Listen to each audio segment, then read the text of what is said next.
Well, welcome back. Chemistry A. This is Unit 3, Quantum Mechanics and Intro to Bonding. This is Day 2. So let's begin.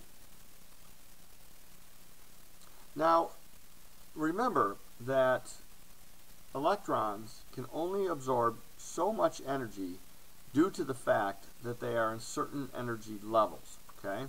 So electrons can only absorb so much energy due to the fact that they are in certain energy levels. Now, quantum mechanics, the idea of quantum mechanics and the quantum mechanical model was a mathematical model, as we stated in Day 1. We stated that it was like the Bohr model, that electrons had a certain amount of energy, and this model grew out of the study of light. This shows that light travels as waves, and we know that there are parts to a wave. Number one is the amplitude. It is the height of a wave from zero to crest. So that is from this spot right here to the crest, amplitude. We know that there's the wavelength. That is the distance between crests. So from here to here. And then we know that there's a frequency, and this is the number of wave cycles to pass a given point, and this is measured by a unit of measure called the hertz. So we have amplitude, wavelength, and frequency. Now, wavelength and frequency are inversely proportional to each other. Now, anytime you hear the word inversely proportional, this means that when one part does something, the other part will do exactly the opposite. So in the case of wavelength and frequency, what this means is that if wavelength increases, frequency would decrease. And if wavelength decreases, frequency would increase. It is inversely proportional. Okay? Now, light is considered an electromagnetic wave.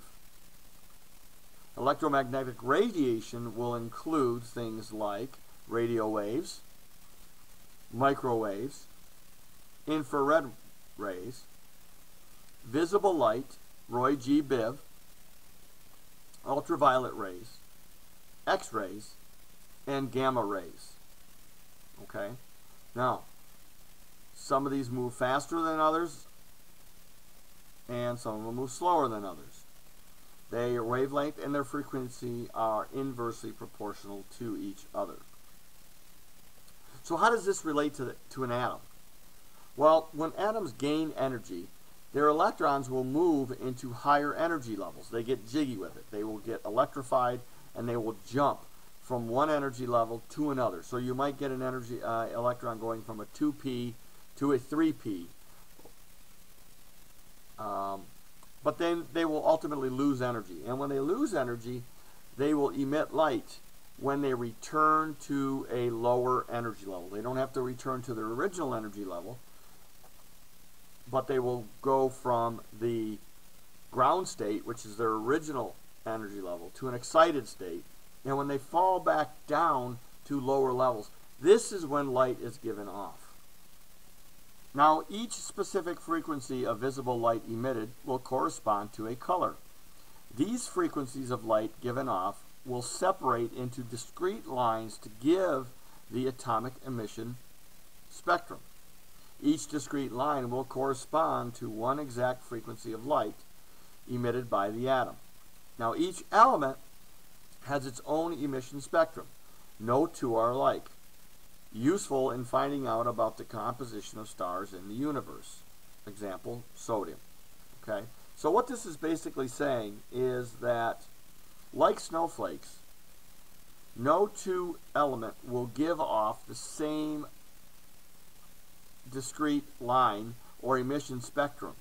So this is how scientists will determine what planets have what elements in them. They use these lines. They use telescopes, and they record what they can see from the stars, and the light that they give off will correspond to the element type. Okay? Here is sodium's electromagnetic, or excuse me, its emission spectrum. So if we see a star that is heavy in sodium, then that will produce a spectrum shown below here with sodium. Okay, discrete lines. All right. Okay, so when an atom has its lowest possible energy in its original orbital, the atom is in the ground state, like I mentioned earlier. The principal quantum number is n equals 1. So now, when the electron gets excited, it will absorb energy, or a photon, and raise the atom from the ground state to an excited state, with n now equaling 2, or 3, or 4. So as you can see in the diagram, we have our atom that is in the ground state, and then a photon of energy jumps the electron from its original or ground state to the excited state. Okay, so the electron absorbs the energy, and then it falls back down, and when it falls back down, that is when light is given off. Okay. Now there is no coincidence that the light emitted by an electron moving from a higher to lower energy level has a frequency directly proportional to the energy change. It is not a coincidence. All right. Now each transition will produce a line of a specific frequency.